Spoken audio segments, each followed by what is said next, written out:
comenzar mis palabras, antes de presentar a Antonio y a José Luis, comentando las palabras que dijo Robin Chase, que es la fundadora de Zipcar, que tuvo una participación en el Banco Interamericano de Desarrollo hace 2 meses sobre la economía colaborativa. Robin Chase decía que tenemos que habituarnos a la idea de que nuestros padres tuvieron un trabajo a lo largo de su vida, ¿no? Nosotros, a lo largo de nuestra vida, seguramente vamos a tener 6 trabajos, en promedio, y nuestros hijos seguramente van a tener 6 trabajos en cada uno de los momentos de su vida, ¿no? Esto puede parecer un poco disruptivo, pero yo, mientras estábamos en la presentación anterior, yo me estaba preguntando cuántos de ustedes revisaron su teléfono móvil. No estoy acusando a nadie, ¿no? Pero, ¿y cuántos de ustedes revisaron su teléfono móvil en alguna actividad laboral, ¿no? Si uno ya empieza a conectar que de alguna manera está aquí realizando una actividad laboral y en paralelo está realizando otra actividad laboral mientras está en el mismo evento, gracias a estos aparatitos digitales, ¿no?, que nos cambian la vida, ya puede empezar a entender todo el poder de cambio y de transformación tan relevante que tiene la economía digital y la economía colaborativa en América Latina. En ese sentido, como Banco Interamericano, en primer lugar y a través del estudio queremos conocer todo eso y conocer todo ese potencial, pero en segundo lugar queremos trabajar con entidades tanto públicas como la Comisión Nacional de Mercados y Competencia, como Adigital, para poder proponer en la región de América Latina instancias de diálogo y de trabajo para poder generar un marco regulatorio y un marco operativo para que la economía colaborativa sirva de manera sustancial para mejorar la calidad de vida de los habitantes de América Latina, que en última instancia es el trabajo del Banco Interamericano. Entonces, sin extenderme más, en primer lugar quiero presentar a Antonio Maudes, que es el director de Promoción de la Competencia de la Comisión Nacional de Mercados y Competencia, y a José Luis Zimmermann, que es el director general de Adigital. En primer lugar, Antonio va a realizar una pequeña presentación, ¿no?, de algunos temas clave regulatorios sobre la economía colaborativa. Muchas gracias, César. Bueno, en primer lugar, agradecer el trabajo de organización a Igor, obviamente, y a la invitación al BID, al Instituto de Empresa y a Casa de América. Querría iniciarle básicamente desde un nivel abstracto muy elevado para luego indicar que las necesidades que tenemos como administraciones públicas durante los próximos años van a estar estrechísimamente relacionados con estos cambios, con estas innovaciones disruptivas que están cambiando el mercado. No hemos sido capaces de la economía colaborativa de América Latina. Estuve pensando en qué temas diferenciales hay en América Latina respecto al resto del mundo en esta aplicación. Recordé pues, el viaje, por ejemplo, de Obama, que se lleva a Cuba y lleva a la empresa El Marriott y al consejero delegado de Airbnb, pero quitando esas anécdotas, creo que es la primera revolución a nivel cambio de sector que se da simultáneamente en todos los países del mundo, con independencia de que hay algunos que ya han sido más antes. El otro objetivo es convencerles de que la economía colaborativa, a pesar de que hemos hecho en la mesa de esta mañana, está teniendo algunas dificultades o bastantes dificultades en España, que la inventamos aquí, por supuesto. Pues, bueno, de hecho, no se inventó aquí, se inventó en Burgos, exactamente, economía colaborativa, Atapuerca, Grandolina, 970.000 años antes de Cristo, ya estaba esta piedra aquí, ¿no?, antes del intercambio, antes del barter, antes del trueque, que solamente tiene 100.000 años, o antes del dinero, que es de antes de ayer, ¿vale?, de 3.000, 4.000 años antes de Cristo. Liderazgo español, por lo tanto, no solo, obviamente también esto en algún otro sitio se ha tenido que dar, y 250.000 años después, pues gracias a esta economía colaborativa de esa época, logramos avanzar a un tipo de piedra, nivel T de 6, 380.000 años. Con el esfuerzo de otras 35.000 generaciones, pues llegamos al nivel T de 11, 300.000 años. ¿Qué quiero decir con esto? Esto es extremadamente antiguo y fue extremadamente ineficiente. No fue efectiva. Es previo al primer sector, es previo a la revolución neolítica y falta el concepto plataforma. Querría desarrollar eso en el sentido de que esta segunda parte de economía colaborativa tiene las características necesarias para hacerlo nueva, para hacerlo innovadora y para, en definitiva, una innovación disruptiva, que hemos estado también de acuerdo esta mañana en que es imparable, con capacidad de aumentar la competencia, de mejorar la regulación económica, y eso es importantísimo como administración pública. Lo primero que tiene que hacer una administración pública cuando tiene un bolígrafo es separarse del bolígrafo y pensar cada artículo que escribe de cada norma a quién sirve. ¿Sirve al interés general? ¿Te lo ha pedido un lobby? ¿Lo metes porque te han...? ¿Cuál es el interés que está detrás de cada frase, de cada párrafo, de cada artículo? Y ahí hay que bajar a un nivel que es muy específico y que además es distinto para cada plataforma. Por lo tanto, en definitiva, para incrementar el interés general, ¿vale? Hemos intentado, en el estudio que se está realizando en la CNMC, definir qué es economía colaborativa, lo cual posiblemente será altamente criticable, pero lo que hemos buscado son características comunes. Con la economía colaborativa, los prosumidores, nuevo concepto, de hecho nos hemos puesto en contacto con el diccionario de la Real Academia para que lo incluyan, nos han dicho que tenemos alguna posibilidad, veremos, obtienen con el uso de tecnologías digitales un valor que puede ser monetario o no monetario a partir de bienes infrautilizados en un contexto social. Yo creo que aquí queda también claro que no es un tema exclusivamente económico, es también social, es también psicológico, tiene diferentes causas. No hemos tampoco centrado el concepto en economía colaborativa, podemos hablar de economía de plataformas, podemos hablar de economía de encuentro, de matching economy. Lo que es fundamental es que hay mercados digitales masivos, de varios lados, que la presencia de distintos lados simultáneamente da valor y que previamente no existían, ¿vale? De una manera también muy rápida, se ha dicho esta mañana cómo favorece la competencia, cómo favorece la innovación, el empleo, cómo el BID está interesado en distintos países en dar, bueno, pues más que dar directamente apoyo económico, porque la mayor parte de estas empresas no lo piden, el facilitar que el entorno regulatorio sea lo suficientemente neutro como para permitir el desarrollo de este tipo de negocios sin que los incumbentes los puedan paralizar o detener antes de ver realmente hacia dónde va. Muchas ventajas, menores costes de transacción, reducción de los problemas de información asimétrica, efectos medioambientales positivos al utilizar unos activos. O sea, esto daría, de hecho, a ver, no es que dé para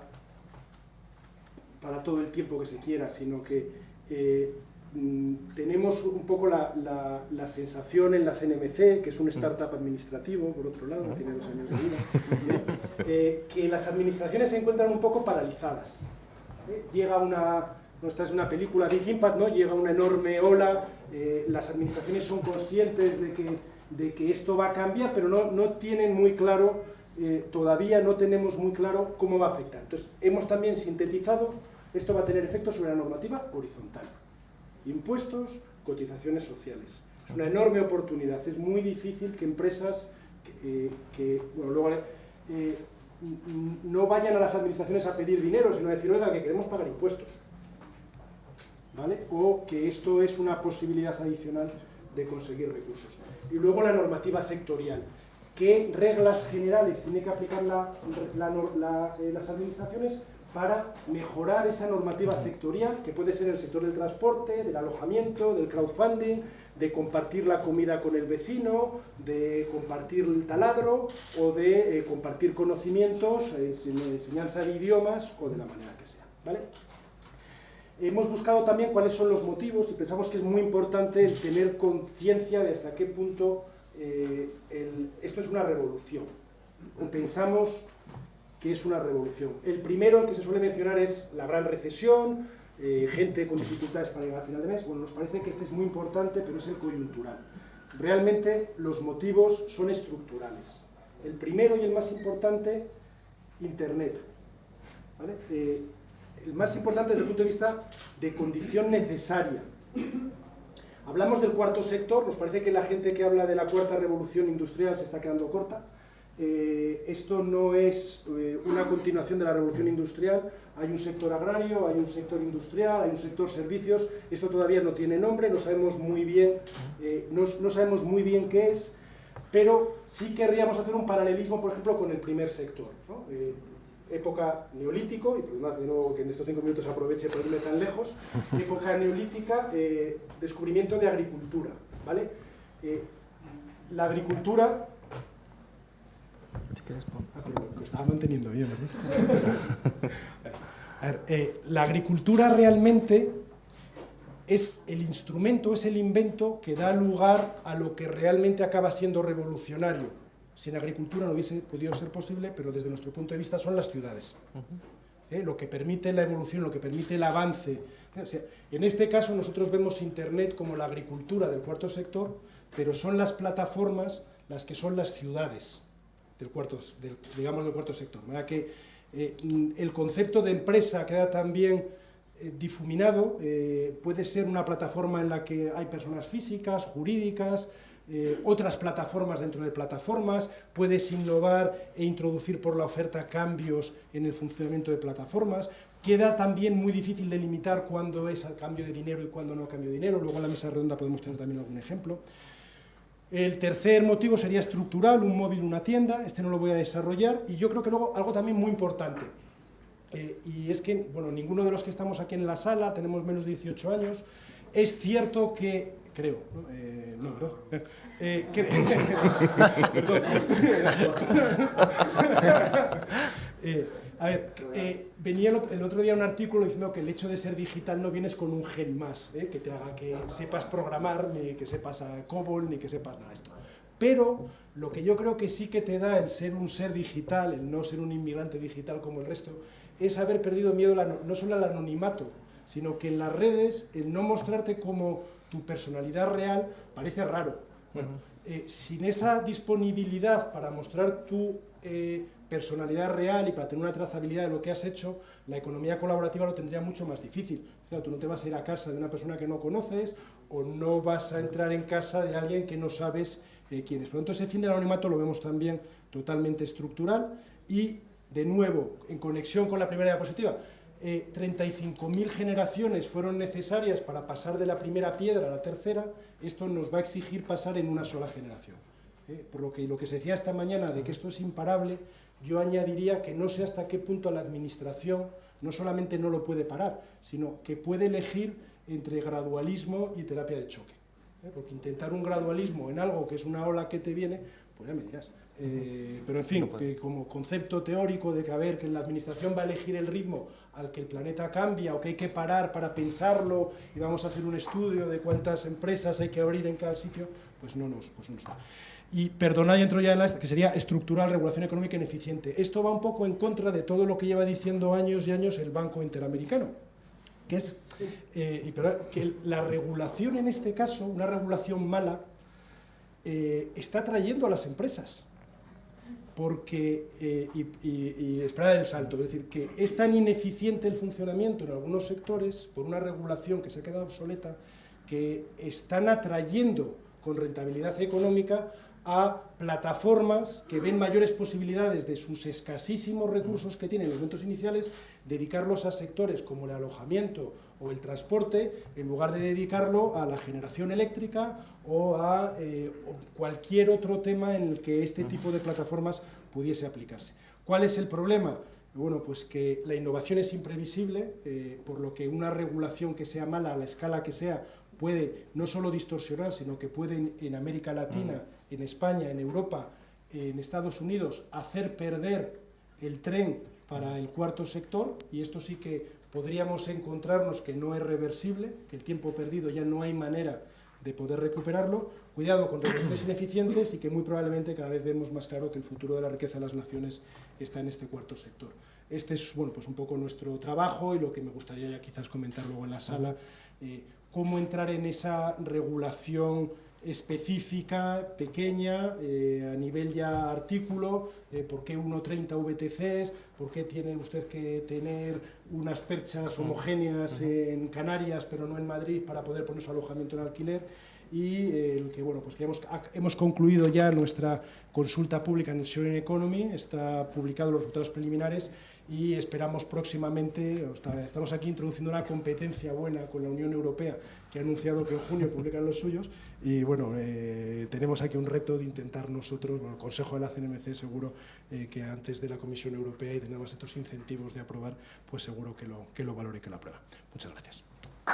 Muy bien. Gracias, Antonio. Antes de pasar a dar la palabra a José Luis para que nos cuente a Digital, yo quiero contar una historia que creo que es muy significativa de lo que es la transformación de la economía colaborativa en el mundo, ¿no? Esa historia es de un economista, Milton Friedman, que el Banco Mundial, no el BID en este caso, le lleva a visitar una obra pública en un país de Asia que está con mucho retraso, ¿no?, para ver recomendaciones de cómo se puede agilizar el proceso de desarrollo de la obra.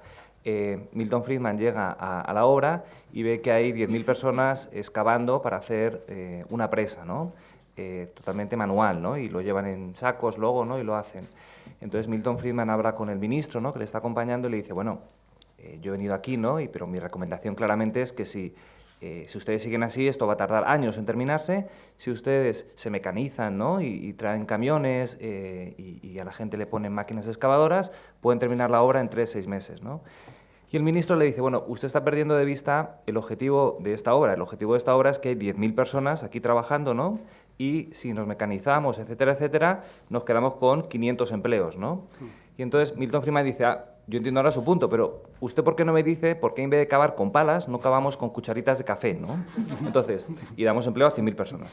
Eso es uno de los dilemas que como Banco Interamericano y como entidades públicas nos atrapan, ¿no?, cuando consideramos la economía colaborativa, un poco al hilo de lo que decía Antonio, ¿no? Es decir, ¿cuáles son las prioridades, cuál es el ritmo y cuáles son los colectivos afectados, perjudicados y beneficiados por todo el tema de la economía colaborativa, ¿no? Dejo la palabra ahora a José Luis para que nos comente un poco el trabajo de Digital y cómo ven ellos este tema tan fascinante.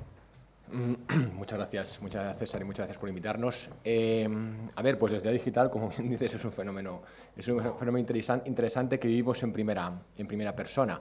Digital, no sé si lo conocéis, es un colectivo, es una asociación de empresas que lo que hacen es hacer negocios en el entorno digital. Es decir, lo que nosotros representamos es aquella actividad económica que suceda a partir de la conexión, por llamarlo de alguna manera, a partir de o por encima de las tecnologías de información y comunicaciones. Pues esto nos lleva, pues, a los colectivos de comercio electrónico, contenidos digitales y, por supuesto, a esto que estamos en el camino de definir de, pues, economía colaborativa, economía bajo demanda, todo lo que se está comentando aquí, modelos de acceso, etcétera. De hecho, dimos forma a esto dentro del colectivo hace más de un año, creando la asociación, el colectivo de Sharing España, que es una entidad que agrupa ahora mismo a casi 40 empresas que hacen este tipo, o que proveen este tipo de servicio, o que lo proveen de esta manera. Bien, como ha definido aquí Antonio, en el ámbito de la economía colaborativa, bien en el ámbito de la economía bajo demanda, bien en el ámbito de la economía de acceso, de los modelos de acceso. Tenemos un largo recorrido en la asociación, como os podéis imaginar, pero está siendo cada vez más intenso en estos últimos años en el ámbito regulatorio. De hecho, diría extremadamente intenso. A nivel europeo y a nivel español. Insisto, no solo en el ámbito de la economía colaborativa, sino en todo lo que tiene que ver con la economía digital. Pero yo voy a ser mucho más breve que Antonio, simplemente para dar un poco de contexto cómo vemos nosotros esto. Nosotros lo vemos yo creo que de la única manera que se puede ver. Estamos hablando de progreso. Esto es progreso, simplemente. El progreso se ve como oportunidad o como amenaza. Si lo vemos como una oportunidad, posiblemente tendremos un camino, el camino que la oportunidad ofrece, ¿no? Crecimiento, generación de empleo, mejor actividad económica y, sobre todo, pues, una cosa que ha dejado aquí Antonio muy clara, o que también se ha quedado clara en la mesa, un consumidor o un usuario más satisfecho, y un usuario que tiene acceso a muchas más opciones. Si lo vemos como amenaza, lógicamente, estaremos perdiendo como sociedad, en este caso España, o podemos extenderlo a Latinoamérica, de lo que podemos estar hablando de la tercera revolución industrial, yo creo que mucho más allá de esto. Y aquí permitidme que vuelva yo también atrás, porque creo también que es pertinente, a mí me gusta mucho hablar de esto, cuestionar lo que está ocurriendo ahora y yo creo que Albert lo ha manifestado muy bien, que esto no es un fenómeno económico, es un fenómeno social. Cuestionar lo que está pasando ahora, yo os diría, desde mi punto de vista, es cuestionar la misma esencia de Internet como tal. O sea, Internet, el protocolo de Internet se crea en un entorno colaborativo y es un protocolo sobre el que no pesa ninguna patente. La gente que creó esto lo entregó a la humanidad. O sea, ya sé que esto suena un poco literario, pero es así. Y lo que estamos viendo ahora es la Internet que esa gente ideó, que esa gente planteó. E insisto, lo entregaron para que se hicieran estos modelos, para que la gente construyera sus modelos de relación, para que tuviésemos como ciudadanos, y yo creo que este también es un tema relevante, más información, un mejor contacto y mayor contacto con las instituciones y también más acceso a la toma de decisiones que nos competen como usuarios y como ciudadanos. A ver, quería situar esto en contexto, alejándome un poco del modelo de negocio, modelo empresarial, porque yo creo que es pertinente. Entonces, cuestionar esto, desde nuestro punto de vista, es cuestionar el progreso, cuestionar la innovación y cuestionar, insisto, a Internet en sí mismo. Perfecto. Muchas gracias, José Luis. Antonio, no tanto Atapuerca, los griegos, ¿no? Sí. La tortuga y Aquiles, ¿no? La famosa... bueno, en este caso, la pobre tortuga lo lleva mal, ¿no? Y Aquiles corre muy rápido, ¿no? Las libres de las plataformas digitales corren muy rápido. ¿Cómo hacer realmente para que la regulación pública, ¿no? Pueda acompañar todos los procesos, ¿no? Que van a ser necesarios? Porque una de las cosas que recalca el estudio es la necesidad de regulación. O sea, es decir, aquí no queremos trabajar en la anarquía, ¿no? Ni las plataformas están pidiendo anarquía, sino se está pidiendo una regulación acorde, ¿no? Entonces, ¿cómo se hace para que esa tortuga y Aquiles puedan realmente encontrar un espacio de encuentro? A ver, bueno, quizás yo creo que no hay tanto, digamos, dos campos, como parece que son dos equipos. Es decir, hay una digitalización de algunos modelos analógicos que ellos mismos no son conscientes de ser digitalizados. Estoy pensando en algunas plataformas que están empezando a dar el servicio, por ejemplo, de ir a una tienda analógica que no saben siquiera lo que es Internet y llevar el producto a un consumidor final. Por lo tanto, el solapamiento del mundo digital y del mundo analógico bueno, pues es cada vez también más imposible evitar. Yo lo que sí llamaría sería, primero, mucho cuidado desde el punto de vista regulatorio, en el sentido de, si vas a introducir regulación, ¿para qué es esa regulación? Me parece una pregunta, es la pregunta más difícil, es decir, tienes que tener una razón de imperioso interés general, tienes que haber detectado previamente un fallo de mercado, es decir, ¿por qué la competencia no te va a llevar a una solución que es eficiente económicamente? En España hay adultos, generalmente, que contratan este tipo de servicios. Si tienes derecho a contratar, tú puedes saber en dónde te quieres alojar o no. ¿Necesita el sector público decirte cómo tienen que ser las perchas en el sitio donde te vas a alojar? ¿O es innecesario? ¿O el tamaño de la cama en el que vas a estar? Entonces, ese planteamiento, que parece que es muy específico, hay que aplicarlo con mucho cuidado a cada norma que desarrolla cada sector, siendo también conscientes de que tienes distintos niveles administrativos y en ocasiones la homogeneidad tampoco es óptima, porque si hay una homogeneidad mala, porque la Unión Europea hace una norma restrictiva y prohíbe el alquiler vacacional, que se denomina ahora, ¿ves? La utilidad, pues claro, deja al continente fuera de esto. Entonces, el que haya también competencia entre regulaciones de comunidades autónomas para nosotros es muy positivo. No solo porque además nos evita cambiar la Constitución, sino porque adicionalmente, si hay una plataforma que ve que en una comunidad autónoma no es bienvenida, puede irse a otra. Y acaban siendo los propios usuarios de esa comunidad autónoma los que dicen, oiga, ¿yo por qué no puedo hacer lo mismo que los que están al lado? Entonces, el poder del consumidor y el poder del usuario estará detrás cada vez más de estos cambios regulatorios. Lo último, yo creo que es también importantísimo ser consciente de que las plataformas, los tipos de negocios que se están dando por las plataformas pueden ser muy distintos. Es decir, puede haber diseñados internamente instrumentos para favorecer la competencia, por ejemplo, en el transporte urbano, el usuario, la parte de la demanda en la plataforma, le da igual que el vehículo venga en 3 minutos o en 1 minuto y medio. Hemos visto en Estados Unidos que son 3 minutos. A partir de menos de 3 minutos no tiene utilidad adicional. Por el lado de la oferta, si cada vez que enciendes la aplicación ves que hay 750 vehículos dispuestos a darte servicio, normalmente la oferta se buscará otra plataforma. Por lo tanto, puede ser, que estamos viendo en Estados Unidos, competencia entre plataformas, de estos yo sí me acuerdo de nombres, ¿no? Uber, Lyft, tal, que están por ahí funcionando y que pueden... Hay otras plataformas en las que la credibilidad solamente se aplica a una parte del mercado. Por ejemplo, en crowdfunding, entras en cualquier página de crowdfunding y ves los esfuerzos que hace la empresa que busca financiación para demostrar que tiene un calendario, que el producto es creíble, que tiene un compromiso previo, tiene una historia. Por el otro lado de la plataforma, no hace falta la credibilidad, tienen el dinero. Lo que hacen es, yo te doy el dinero, no tienes que demostrar a la otra parte de la plataforma que necesitas una credibilidad. Por lo tanto, una normativa específica de esto tienes que ser consciente de que esto es como intentar decir, bueno, me han parecido un nuevo sector, es el cuarto sector, tengo el sector industrial. ¿Qué voy a hacer? ¿Una norma para todo el sector industrial? Pues es un poco en lo que estamos, ¿no? Vamos a hacer una norma para todas las plataformas, ¿no? Va a ser muy difícil. Claro, perfecto. Muchas gracias. José Luis, en nuestra experiencia del Banco Interamericano de Desarrollo, como entidad un poco también reguladora y que promueve políticas en la región, es muy importante contar con asociaciones como ADigital, ¿no? Que sean entes representativos de un sector con los cuales se pueda dialogar, que sean propositivos. Yo la pregunta es, ¿cuál está siendo vuestra experiencia, ya que tienes a Antonio al lado, ¿no? En ese tipo de conversaciones representando el sector con actores públicos, ¿no? Y una segunda pregunta vinculada al tema sectorial, ¿no? O sea, ¿hasta qué punto existe la economía colaborativa y hasta qué punto existen temas de transporte? O sea, es decir, en México, estuve hablando el otro día con una plataforma que se ha creado, que está BlaBlaCar, ¿no? Que se llama Muévase, ¿no? Que son todas las entidades de transporte colaborativo de México, se han asociado, ¿no? Entonces, son como las dos preguntas, ¿no? El tema de la representatividad y el diálogo que se da a través, si se quiere, más de sector y si existe un sector de economía colaborativa a nivel de representatividad y de lobby, ¿no?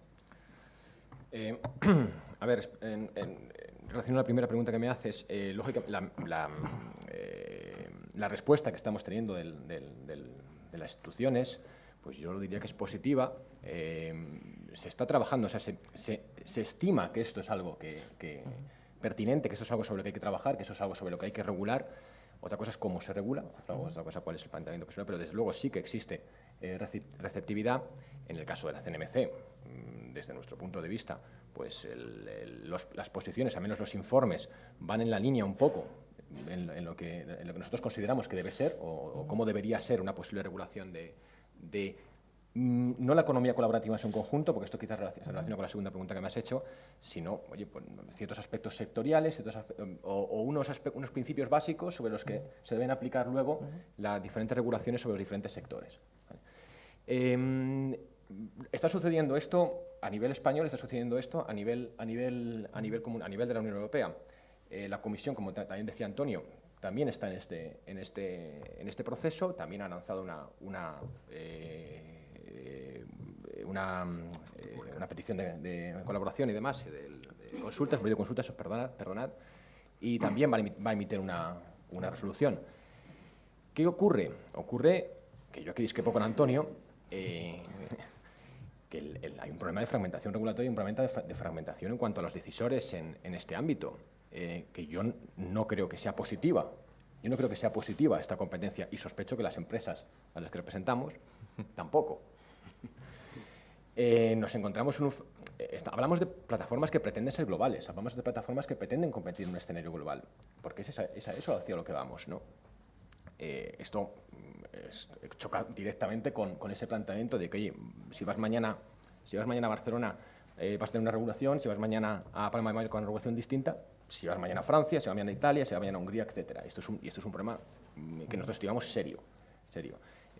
Por poner un ejemplo fuera de esto que tenemos hoy encima de la mesa, en el Parlamento catalán, y hay muchos ejemplos de esto, pero en el Parlamento catalán hoy hay una propuesta para prohibir la reventa de entradas en Internet, por ejemplo, solo en Cataluña, ¿no?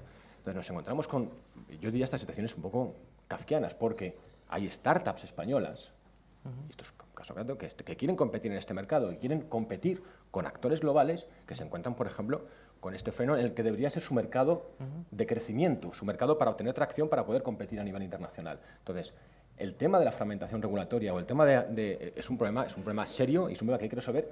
Y ojo, en España, pues bueno, se está haciendo de aquella manera, pero en la Unión Europea hoy en día la Comisión, los planteamientos sobre plataformas, sobre economía colaborativa van en la línea de, de hecho encajan dentro de lo que es la estrategia del Digital Single Market para poder conseguir un mercado común, ¿no?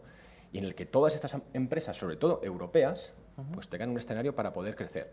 BlaBlaCar, y además lo ha dicho Jaime perfectamente, es un ejemplo prácticamente único de una plataforma global que ha nacido en Europa. Lo que nos tiene que hacer reflexionar sobre qué tipo de problemas tenemos aquí para que no es un tema de las grandes plataformas americanas o chinas, no, es un tema de que nosotros aquí no tenemos el escenario adecuado para que todas estas empresas puedan competir. Y ya no solo es un tema, insisto, del interés general, que también, y que debe ser el que prime, sino es un tema de no hay las mismas condiciones para que las empresas europeas puedan escalar. Antonio, te lanzo una pregunta que yo no termino de entender bien. Vinculado competencia versus concentración. No cabe duda de que la economía colaborativa puede promover la competencia, mejor servicio al cliente. Estamos convencidos. Pero también no cabe duda de que cuando uno piensa nombres, ¿no? Al final la lista de nombres no es infinita. Es decir, si hacemos una encuesta incluso entre la gente que sabe de estos temas, cuando le vas preguntando alojamiento, bueno, pues 2 o 3 nombres. Transporte, 2 o 3 nombres, ¿no? Y eso puede ser de alguna manera preocupante, vinculado con lo que decía José Luis, ¿no? El desarrollo de plataformas europeas o incluso locales, ¿no? ¿Cómo conjugar esa competencia y esa concentración que va necesariamente en contra de la competencia, ¿no? Bueno, que vaya directamente y necesariamente en contra de la competencia tampoco está claro, en el sentido de en estos momentos lo que tienes es que facilitar que cualquier empresa, cualquier startup innovadora o ya instalada pueda prestar los servicios a los prosumidores, a los consumidores, a los usuarios, y que ellos puedan determinar hasta qué punto ese servicio se facilita de mayor manera por una empresa del tamaño X o del tamaño X+1, sin favorecer a la pequeña ni favorecer a la grande.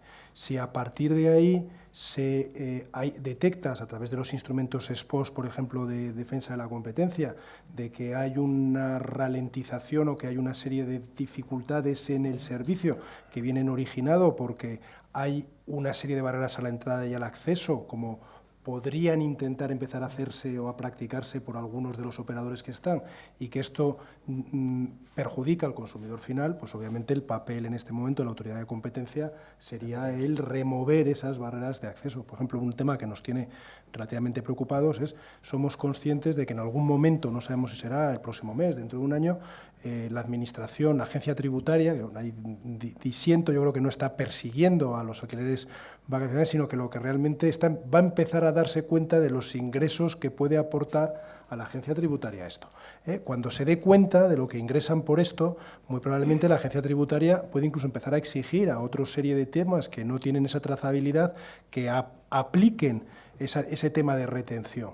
Para nosotros, desde el punto de vista de autoridad de competencia, lo que nos preocupa no es el nivel que se pone impositivo, sino que no distorsione a las empresas que quieren entrar, que no haya acuerdos bilaterales para que pague una plataforma el impuesto o pueda retener una plataforma un impuesto, pero que una plataforma nueva entrante no pueda realizar ese pago de impuestos, y que la normativa impositiva no sea un instrumento para excluir a operadores por el tamaño, que normalmente serán los más pequeños. Porque claro, si les pides una burocracia excesiva para darse de alta, o les pides una serie de instrumentos, que a lo mejor incluso las propias plataformas grandes van a pedir, porque de esta manera van a intentar expulsar a los más pequeños. Bueno, pues eso sería un peligro y un problema, y algo en lo que la Administración, en este caso tributaria, igual que la de trabajo en cotizaciones sociales, claro, si hay alguien que va a participar en esto 4 veces al mes, no le puedes poner un coste de entrada al mercado superior al beneficio que espera. Si lo haces, te acabas de cargar también la tensión competitiva entre las plataformas grandes.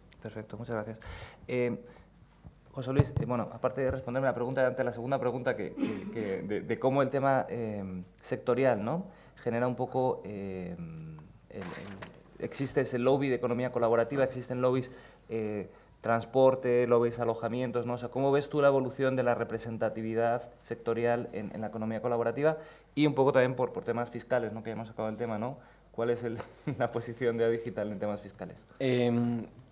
Creo que iremos hacia la misma digital, la misma Asociación Española de Economía Digital, pues llegará un momento en el que posiblemente deje de existir como tal y iremos volvamos hacia asociaciones o sí, entidades de representación verticales, porque la digitalización ya será un hecho y no habrá una asociación como la nuestra que está metida ahora mismo en todos los fregados que tienen que ver con esto y que tocamos muchísimos palos. Entonces yo sí que entiendo y creo que sí que habrá, y de hecho ya hay muchos modelos de esto, de asociaciones de car sharing o asociaciones específicas de todas estas actividades. Es cierto que a lo mejor no hay tanta oferta, puede ser también todavía, para que esto suceda, pero desde luego yo creo que sí que existirán estos modelos. En relación al tema fiscal, que es un tema, también ha salido antes, es un tema relevante. A ver, yo creo, y también ha salido en la mesa antes, yo creo que aquí estamos igualmente ante una oportunidad. Lejos de ese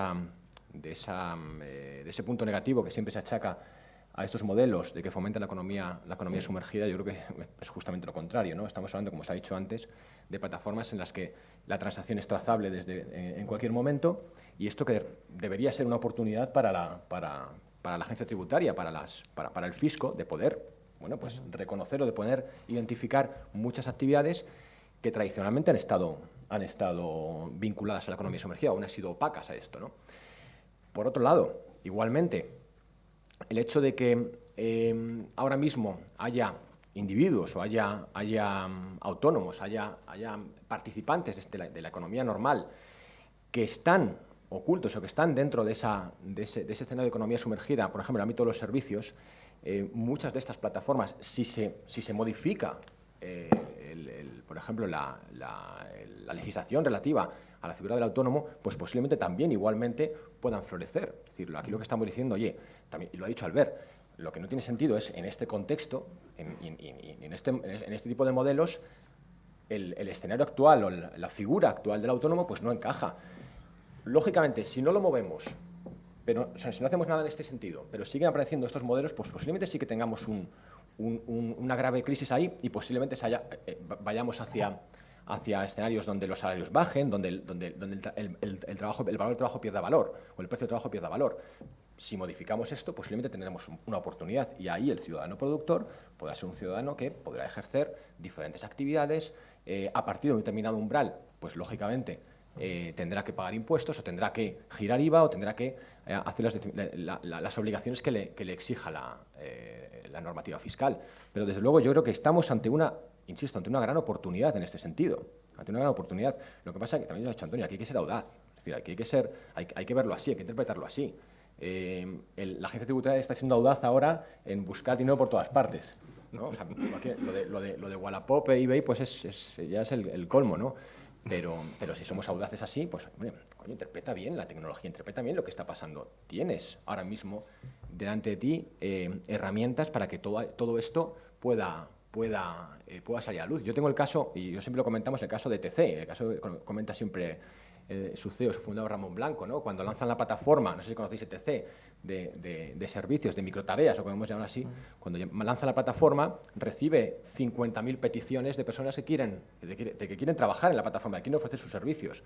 Cuando Ramón dice no, o cuando ETC dice no, es que tenéis que ser autónomos, se quedan 800. Es decir, no sé si son estas cifras, hay que apuntarle a Ramón, yo siempre exagero mucho, pero desde luego la diferencia era muy grande. Todos esos que se ofrecen a hacer tareas no hacen esas tareas. La respuesta es, lógicamente, que no, o sea, lo están haciendo, pero lo están haciendo en la economía sumergida. Si utilizas una plataforma como ETC, una plataforma de este tipo, pues todo esto estaría controlado por Hacienda. Muy bien. Un par de preguntas finales. Antonio, un poco de manera más amplia, vamos a entrar en el tema de los riesgos, ¿no?, de la economía colaborativa y el ámbito regulatorio. Yo me acuerdo una anécdota que cuentan del presidente de la Reserva Federal de Estados Unidos, que decía que la labor de la Reserva Federal era quitar el ponche en lo mejor de la fiesta, ¿no? Entonces, la labor de todo buen regulador es, en medio de la euforia y la efervescencia, ¿no?, de la economía colaborativa, palo, ¿no? ¿Es esa o cuál puede ser realmente la labor del regulador para evitar que efectivamente todas estas plataformas que se desarrollan en un marco de crecimiento exponencial no creen problemas exponenciales en la economía y en los países? Hombre, espero que no, o sea, espero que no en el sentido de la propia, muchas veces los propios reguladores tienen incluso que adaptar y que utilizar ellos mismos los nuevos instrumentos que está dando la economía colaborativa o el sistema de funcionamiento de plataformas. De hecho, en el propio informe de la CNMC se ve ya cómo algunas administraciones, este tema, ayuntamientos, creo recordar que en el ejemplo es en el País Vasco, ponen en común mobiliario entre ayuntamientos para no tener que adquirirlo y poder intercambiárselo entre ellos. En el fondo, lo que los consumidores buscan y lo que los países buscan es cubrir necesidades sociales, necesidades económicas. No busca, el dinero sirve porque adquiere. Y en este sentido, bueno, pues si a través de un sistema puedes cubrir esas necesidades y cubres la parte tributaria con la regla general de no puede ser, nosotros tenemos un poco una especie como de moto, no puede ser más difícil pagar impuestos que reservar un alojamiento en la Quinta Avenida de Nueva York. Entonces, la barrera administrativa, no puede expulsarte emprendedores. Pero ¿no ves riesgos en el tema? Por ejemplo, en América Latina ha habido problemas con estafas piramidales. Puede haber problemas, ¿no?, en ese tipo de modelos económicos. Teóricamente, en todo lo que es obra humana puede haber problemas. En la práctica, pensar en una plataforma como en una empresa de un solo lado tiene la dificultad de que te pierdes el concepto fundamental que es el de credibilidad y reputación. Entonces, es muy difícil en una plataforma que esa supervisión que no hay solamente del que puntúa la primera vez, sino del que puntúa el que a su vez puntúa, de que tienen además procedimientos para ir mejorando ese sistema de reputación, de credibilidad, que al final lo que estás intercambiando en esas plataformas son bienes en estos momentos en los que los consumidores, los usuarios, son conscientes de qué servicio se les está dando. Es decir, si la necesidad es transportarse entre dos puntos urbanos, tienes varias alternativas para realizar eso. Si una plataforma te permite tener ese servicio y quedas satisfecho, siendo mayor de edad, incluso algunos menores de edad seguro que también son conscientes de si les ha servido bien o no, pueden decir, mira, pues yo quiero esto en el futuro. ¿Qué tipo de burbuja se puede originar ahí que preocupe al regulador? Entonces, ¿cuáles son las razones, cuáles son los motivos por los que el regulador entra en el mercado del transporte urbano? ¿Por seguridad? ¿Por cuál más? Por seguridad. Ya está. Entonces, por seguridad, ¿qué es más seguro? ¿En meterte en un coche que dice el ayuntamiento que le da una licencia o tener la foto del señor sabiendo cómo le han puntuado los previos, dónde está geolocalizado la máquina, y que tienes el teléfono móvil y que puedes incluso decir en casa, oiga, que esto me va a llevar de tal sitio a tal sitio, y que además queda la trazabilidad del trayecto por el que se ha ido y por decir, oiga, usted me ha dado una vuelta y me ha llevado por un sitio que no debía? Entonces, bueno, esto no significa que esto sea incompatible con los sistemas actuales. De hecho, parte de los sistemas actuales están adaptando esa tecnología para mejorar y para competir el servicio. ¿Qué nos encontramos? Que parte de la regulación de los incumbentes les está impidiendo competir. Y ahí ya es cuando dice, bueno, ya dejamos la parte teórica y nos vamos al detalle. ¿Sabe, por ejemplo, la población que para inyectar las tarifas en un taxi es necesario llevar al taxi físicamente a un sitio para inyectar? Y eso. ¿O sabe la gente que es imprescindible tener un seguro de 50 millones de euros en España para poder conducir un taxi? Entonces, ¿y quién paga los 50 millones de euros cuando tiene un accidente en un taxi? ¿Eso se paga? No se paga. Entonces, ¿qué se va a hacer? ¿Una barrera de entrada a los nuevos exigiéndoles la misma normativa que hay al incumbente? ¿O hay una oportunidad de decir, bueno, planteémonos cada norma no porque esté fraccionada, sino ¿esto a qué sirve? Pues a lo mejor hay zonas del territorio español, pues que si usted está en la montaña, pues tendrá que decir, oiga, usted tiene que tener un sistema de calefacción o tiene que avisar al consumidor que tiene el sistema de calefacción. Bueno, si vas a Cádiz, a lo mejor no te pasa nada, pero si te mandan a la Neto y no tienes calefacción con economía, pues a lo mejor tienes un problema ahí de salud pública o de seguridad. Pero nuestro objetivo es cada vez que hagas un artículo, saber qué interés, o sea, qué está la administración buscando proteger. Si la respuesta es el modelo ya instalado, pues no, eso no me sirve, no puede servir, ¿no? Porque eso es parar el progreso, como decías. Si puedo aportar una... Sí. A ver, yo creo que efectivamente los miedos siempre existen, o sea, siempre existen a que haya un un uso pues no leal de todos estos modelos y estamos expuestos a esto. Pero yo creo que es uno de los problemas que yo veo aquí. O sea, lo primero que se tiene en cuenta es, oye, aquí esto es un escenario de fraude. O sea, tenemos que regular porque aquí hay una enorme posibilidad de que exista un fraude. Y esto aquí no lo podemos, y esto es la forma de pensar del legislador en España. Decías estafa piramidal. Joder, si mayor estafa piramidal que el tema de la subprime, no, es imposible. Y en un entorno súper regulado, solo que esa parte precisamente no estaba regulada. Y eso permitió que casi pues una crisis sistémica bestial, ¿no? Y no hay nadie en la cárcel por eso.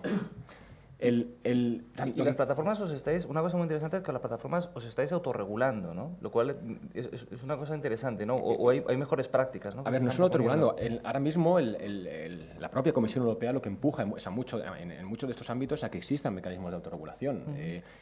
Además, yo creo que con buen criterio, porque esto va muy rápido. Lo habéis dicho antes también al empezar, es muy difícil marcar normas, o establecer estas normas, además cuando se concreta demasiado, como puede ser en el caso español, a modelos que es que mañana no sabemos qué va a surgir, ¿no? Pero la autorregulación es un elemento que yo creo que hay que considerar, y la Comisión Europea así lo entiende, ¿no? Y en el tema de plataformas, en el tema de economía colaborativa, en el tema ahora también de todo lo que va de los cambios en temas de comercio electrónico y demás. Pero sí, absolutamente, la autorregulación yo creo que es un elemento clave. Perfecto. Una pregunta ya centrando en el ámbito de América Latina, Antonio. ¿Qué aprendizajes, qué elementos, en función de tu conocimiento, crees que son relevantes para que la experiencia española pueda aplicarse en América Latina, en particular en entes reguladores, ¿no? ¿Y cómo ves estos temas de política pública, de economía colaborativa en América Latina? Pues yo creo que quizás una de las conclusiones de hoy es que estamos quizás más preocupados por España en estos momentos que por el desarrollo de este tipo de plataformas en América Latina. Lo cual no sería para llamar para pedir la ayuda del BID precisamente, pero hay posiblemente, por lo que percibimos, primero, más heterogeneidad en Iberoamérica de lo que hay a nivel Unión Europea, en la aplicación de plataformas, con la excepción quizás de España en estos momentos, porque distintas plataformas están teniendo dificultades. Y bueno, nos parece que hay incluso países que que tienen de una manera mucho más natural aceptado este tipo de economía colaborativa, y estoy pensando en países que incluso les va a facilitar el acceso a una economía de mercado, Cuba. El tema de paladares, alojamientos, casas individuales. Bueno, aquí como se quiera poner la restricción de 2 años a la VTC, no sé qué van a hacer los cubanos con los coches estos de la época del 59, ¿no? Entonces, hay una serie también de especificidades regionales que hasta que que de momento nos están llegando a nivel anecdótico. Pensamos que el estudio que habéis realizado nos da muchísima información adicional, viendo que esto realmente es global, pero cuando nos llegan ejemplos, por ejemplo, tema de la seguridad, en algunos países y en algunas ciudades las nuevas plataformas han desplazado totalmente a los sistemas tradicionales porque les da más sensación de seguridad.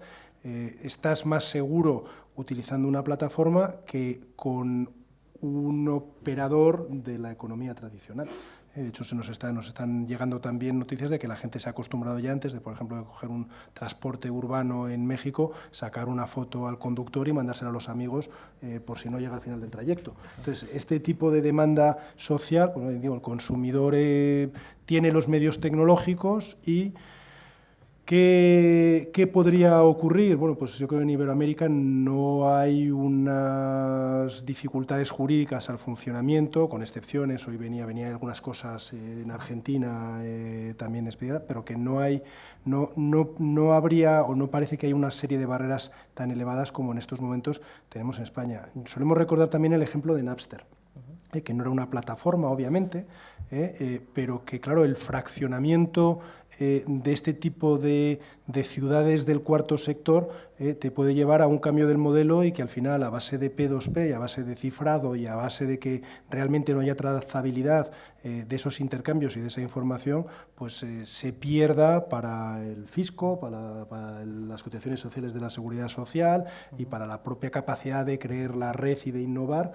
Una cosa que yo creo que lo que sí estamos todos de acuerdo, yo creo, Esto ha venido aquí para llegarse, que es imparable y que implica un cambio estructural de unas dimensiones, bueno, pues que algunos exageran un poquito más, otros exageran un poquito menos, pero yo creo que todos se quedan muy por debajo de lo que realmente va a ser. Perfecto. Si quieren, abrimos para preguntas.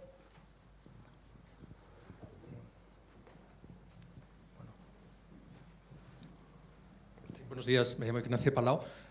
Me preocupa un tema. En América Latina, usted sabe, que la pregunta es para usted, que han estado durante muchísimos años intentando que la economía sumergida, la informalidad, desaparezca, ¿no?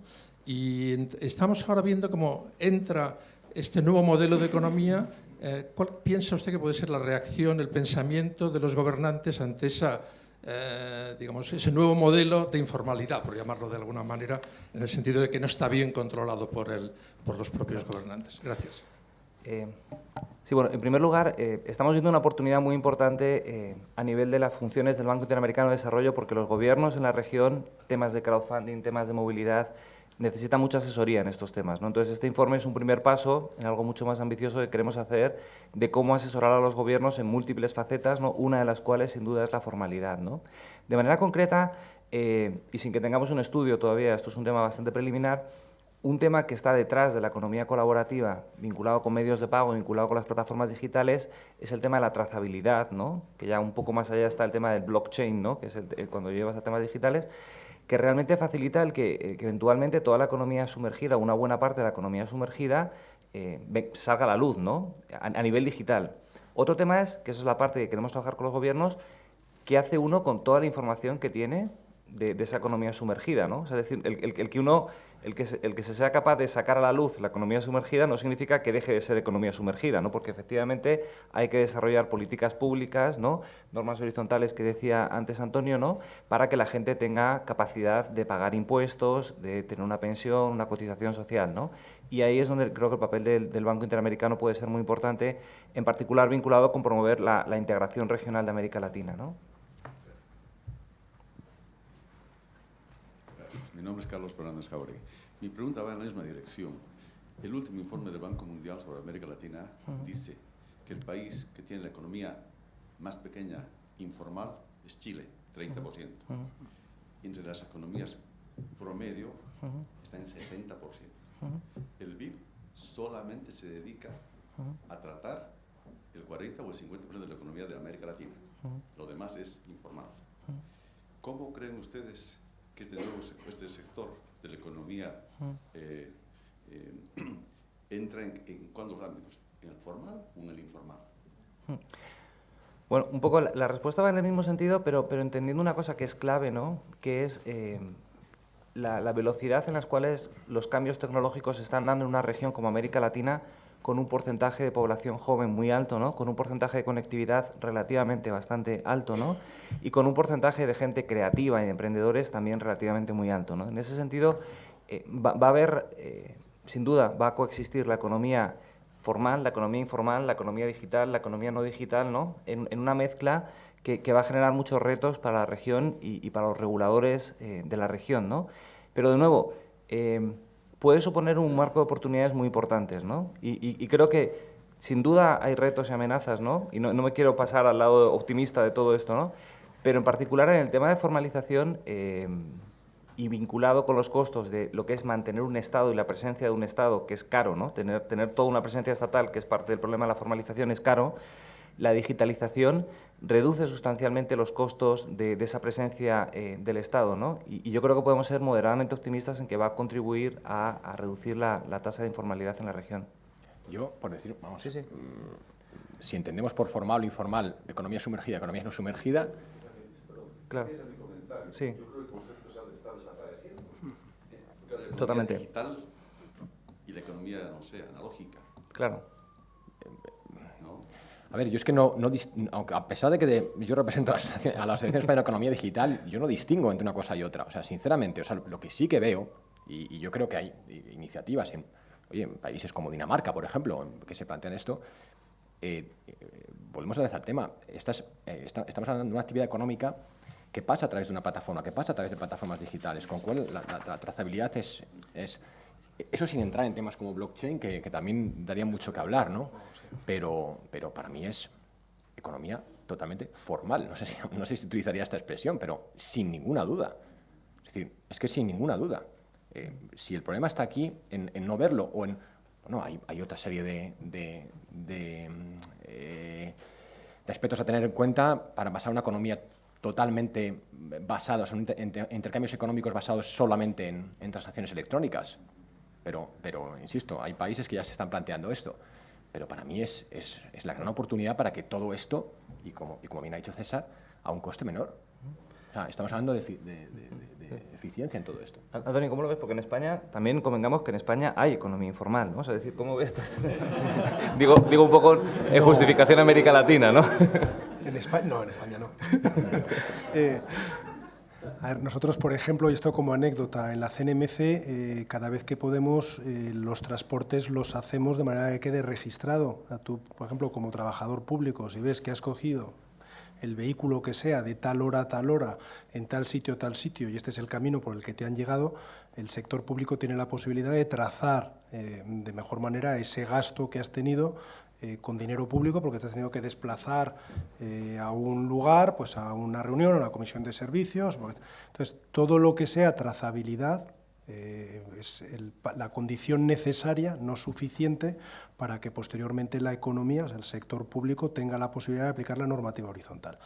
Un tema adicional allí será, y es un poco lo que había dejado pasar por encima, que es hasta qué punto, cuál es el objetivo económico. Es decir, que intentar separar la economía de la sociedad, de las necesidades sociales, es un error. Es decir, que pensar que la economía es cuestión de dinero y si no es dinero no es economía. O sea, la economía lo que busca es satisfacer necesidades sociales. Entonces, que esto lo hagas a través de dinero, o que lo hagas a través de un intercambio, o que lo hagas a través de que alguien en una plataforma te regala la cuna que necesitabas para el niño, pues lo que has cubierto es la necesidad que tenías. Entonces, en el sector público, en algunas ocasiones, algunas cosas tributarán o no tributarán, pero eso ya no es que la economía sea formal o sea informal, sino qué parte de la información que es trazable y por lo tanto toda va a ser utilizada por la normativa horizontal, o cómo vas a diseñar la normativa horizontal para no dejar fuera del sistema económico a gente que está intercambiando este tema, este tipo de servicios.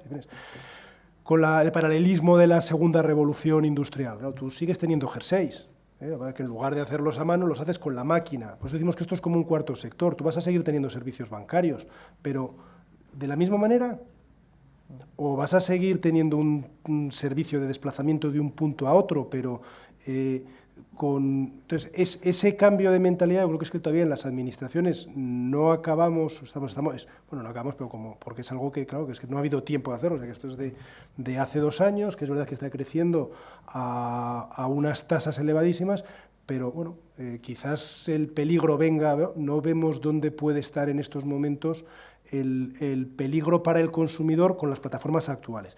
Tenemos también una capacidad inventiva muy elevada, y quizás en el futuro pues sí que podemos ver en algunos temas en los que la administración pues tenga que decir, oye, estoy pensando en temas de médicos, por ejemplo, o en temas de intercambio de productos farmacéuticos. O en temas de energía. En temas de energía, por ejemplo, lo que nos extraña es que no haya todavía una plataforma, bueno, si no nos extraña tanto la normativa, A mí no me extraña. pero como CNMC me extraña mucho, que no haya un desarrollo de una normativa en la que, claro, ha habido también aquí una disrupción, o sea, porque esto más es una especie de constelación de innovaciones disruptivas. Aquí has convertido una energía que nunca era almacenable en una energía almacenable como es la energía eléctrica. Tienes la posibilidad de desarrollar redes P2P, tienes la posibilidad de cubrir una necesidad social a través de cosas que hay. ¿Qué es lo que está ocurriendo ahí? Pues que directamente no hay una ventaja económica como en el sector del almacenamiento y el turismo, donde plataformas se han instalado, porque directamente la normativa no lo está permitiendo. Pero claro, también esto, hasta qué punto va a empezar a aparecer grupos en urbanizaciones, tal, que se hagan sus propias... Bueno, pues veremos todo esto. Otra de las cosas que me parece que es interesantísimo es que las plataformas pueden saltar rápidamente de un sitio a otro. No lo están haciendo todavía. Airbnb no ha entrado en el transporte, o BlaBlaCar no entra en el alojamiento, pero teniendo la plataforma tecnológica no hay una razón de oferta que realmente no puedan empezar a hacerlo. Esto nos lleva también a temas pues, muy específicos de defensa de la competencia, en los que no vamos a entrar, pero desde el punto de vista de eficiencia, ¿no? Hay un ejemplo muy interesante en Estados Unidos, por ejemplo, una empresa que se llama Car2Go. ¿Vale? Car2Go, yo creo que todos somos conscientes de que no es economía colaborativa, en el sentido de que no es una plataforma, hay un agente a un lado de la plataforma que pone a disposición unos vehículos hechos por un productor, en este caso no recuerdo si es Mercedes-Benz o tal, y pone a disposición de los usuarios, no de su plataforma, plataforma de un solo lado, una serie de servicios. Bueno, llegan unas nevadas en Estados Unidos, la gente no tiene la posibilidad de utilizar los vehículos e introducen una iniciativa en la que usted, si sale con la pala y quita nieve, las horas de quitar nieve se lo damos como horas para cuando pueda volver a utilizar el coche, que pueda utilizar los vehículos. Bueno, acabas de dar un salto y te acabas de meter en algo que todo el mundo diríamos que no es economía monetaria, que no es economía, que sí es economía colaborativa y que estás cubriendo una necesidad social de sacar a los de Washington de su casa y ponerse a quitar nieve sin coste para el erario público. Contra eso, ¿cómo va a atacar el sector público? ¿Qué les vas a hacer? ¿Pedirles una licencia de quitar nieve? Bueno, se puede ser creativo también. Sí, hombre, si hay un grupo suficientemente grande de gente que quita nieve y tal, pues dirá que no, que es competencia desleal. Buenas tardes. Es una pregunta para Antonio Maudes. Es precisamente sobre esta cuestión de la economía no formal, ¿no? O informal.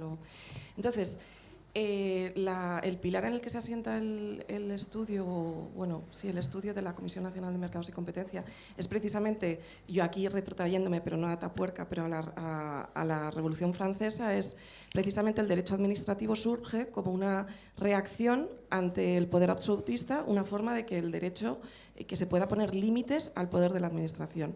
Entonces, hasta aquí mi punto es que lo hemos planteado solo respecto de la regulación propiamente, es decir, la CNMC, respecto antes de la regulación, plantea lo que debe ser una regulación, tiene que ser necesaria, debe ser proporcional, etcétera, todos los elementos del derecho administrativo. Incluso, es más, se ha permitido ir más allá y me parece muy elogiable desde el punto de vista del derecho de la competencia, que es impugnar aquellas normas que no sean necesarias, proporcionales, etcétera, con el tema de movilidad. Y ahora yo planteo, nos dejamos el punto de vista de la regulación y nos vamos a otra de las grandes funciones de la administración pública, la sanción, la sancionatoria. Entonces, todo el tema del Wallapop que hemos dicho hoy, que se ha estado comentando. Entonces, mi punto es, a día de hoy, la cuestión que se plantea en estos foros es, no está claro. La Administración tributaria no ha establecido normas, no, pautas, no normas, no ha establecido pautas. Y yo me planteo una cuestión, por ser un poco disruptivo y por cambiar un poco, que estamos siempre en la primera fase que de la regulación. Ahora estamos en la parte sancionatoria. Yo pregunto, si desde el punto de vista de regulación no cabe que una norma tenga efecto retroactivo, pero el plazo fiscal para imponer una sanción son 4 años. Es decir, si a día de hoy no está establecido, si tú lo que ganas en cualquiera de estos modelos de negocio es actividad económica o no lo es, o a día de hoy, mejor dicho, se considera que no lo es, luego van a poner la administración pública a imponer una sanción con carácter retroactivo durante 4 años y eso no se considera en sí mismo una barrera de entrada al prosumidor que realice esas actividades. Es un poco por crear pensar en alto, pero lo veo muy injusto desde el punto de vista del derecho administrativo que eso no sea barrera de entrada, nada más.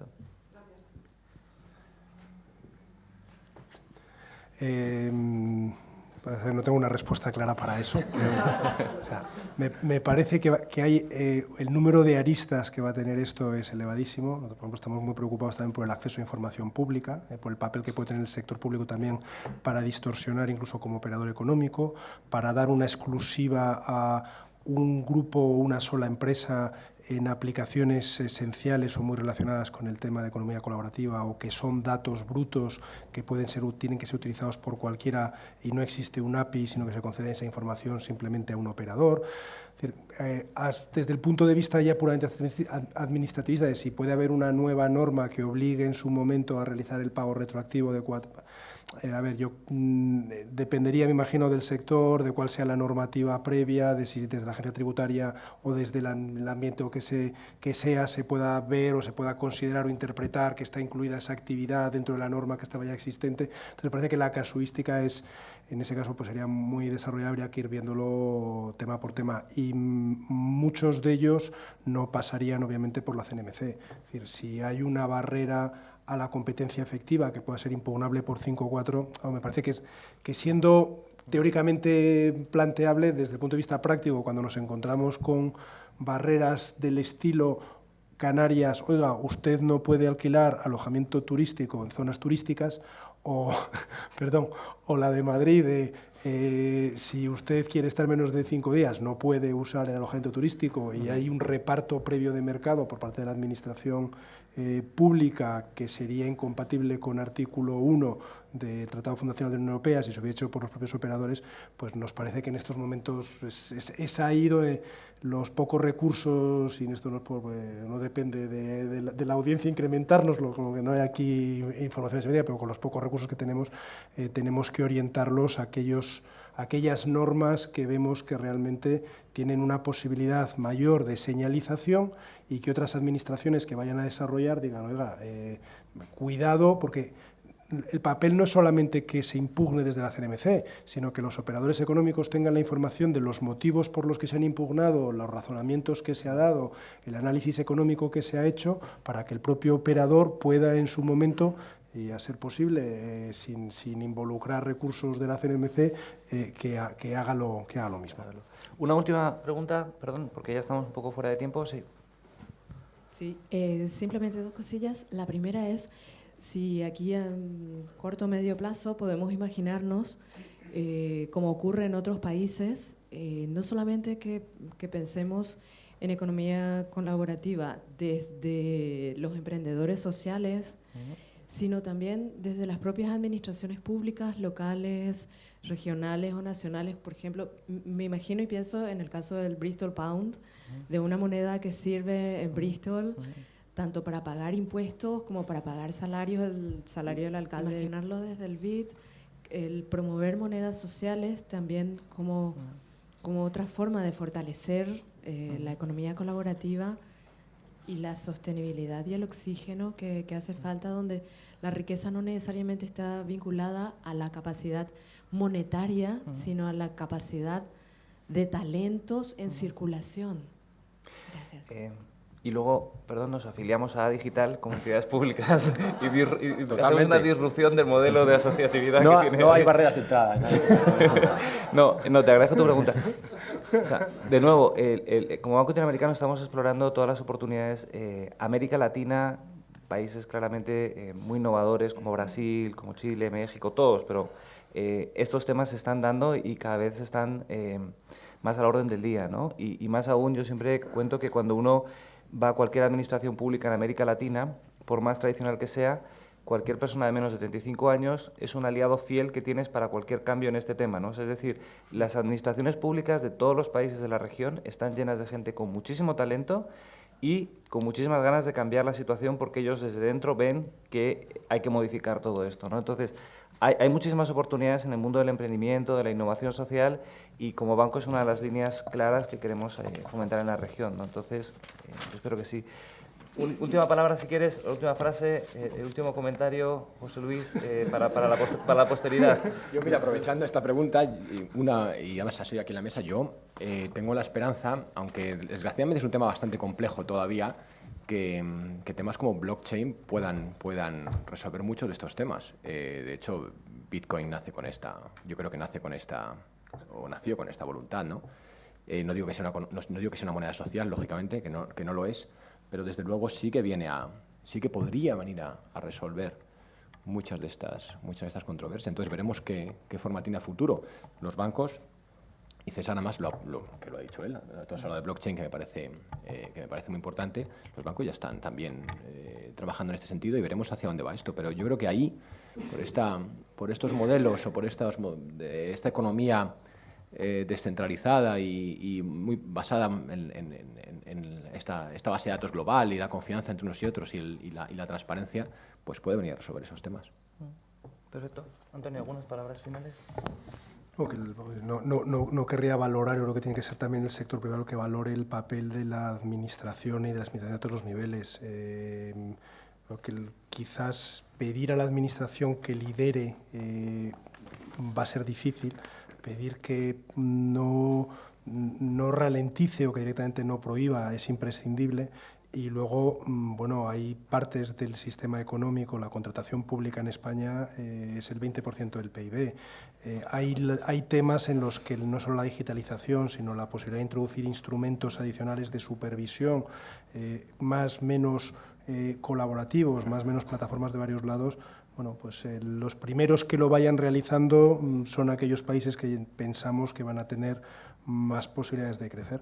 Y en este caso, bueno, digo que quizás lo más interesante, que la idea que me llevo hoy es que hay buenas cosas de lo que va a ocurrir posiblemente en América Latina en los próximos años, en los que desde España y desde que a lo mejor buena parte de Europa vamos a tener que estar pendientes para, bueno, pues aprender de ello directamente y animar incluso a las propias administraciones españolas de, oye, que hay buenas prácticas en Iberoamérica, que hay buenas prácticas en otros países. Estonia acaba de poner un sistema para retener impuestos y que yo creo también que es muy importante. Sí. Uy, qué susto, pensé que era el estono.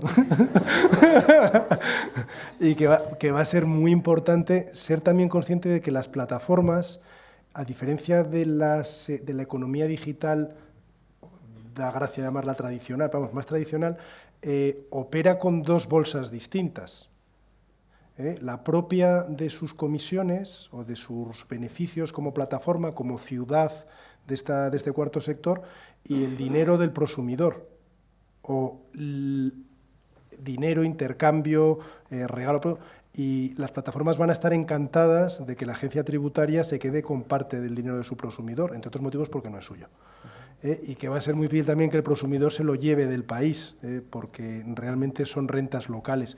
Por lo tanto, nos parece que ahí hay una ventaja también adicional que tiene todo este cuarto sector, que no está pidiendo dinero público del contribuyente, sino que está pidiendo que no se le ponga barreras para poder pagar impuestos y para poder cotizar socialmente y para poder trazar no sé qué, y para poder dar información al sector público para revelar partes de la economía que hoy por hoy pues son ineficientes, no están monetarizadas, dan lugar a posibles abusos que ya no entran en temas de competencia sino a nivel social, y todas estas cosas. Bueno, pues el papel de la CNMC ahí pues es muy reducido, y es animar a las administraciones a que cada vez que van a meter una línea de código ¿no? en la normativa jurídica, que piensen qué bugs tiene eso y si vas a romper otra cosa en otro sitio, y que si no ves claro qué vas a arreglar, pues que dejes el bolígrafo y que no te pongas a escribir.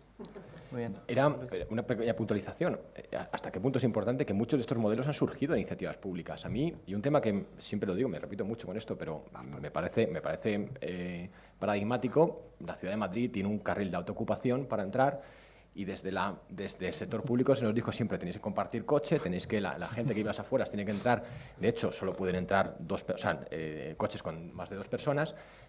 Existen plataformas que te permiten hacer esto, como una que tenemos aquí delante, y resulta que vas a darles un palo. O hay colectivos que se plantean que esto es, pero si es que te lo está diciendo el sector público: comparte coche porque tenemos un problema. En lugar de tú dedicar los recursos para crear esta plataforma, pues te viene alguien que te dice: y esto ya está hecho, y fíjate, es así. Pues acógelo, ¿no? Que es lo que tú estás pidiendo, y es lo que necesitamos todos. Bueno, muchas gracias. Creo que había un economista que decía que hay temas tan fascinantes que cuando uno se pone a pensar en ellos ya no deja de pensar en ellos nunca más, ¿no? Yo creo que es lo que nos pasa con la economía colaborativa. Quiero agradecer a la Casa de América por hospedarnos el día de hoy, y quiero aprovechar de manera muy especial a Ricardo y a Igor, ¿no? por todo el apoyo que desde el Instituto de Empresa hemos recibido en este estudio. Muchas gracias.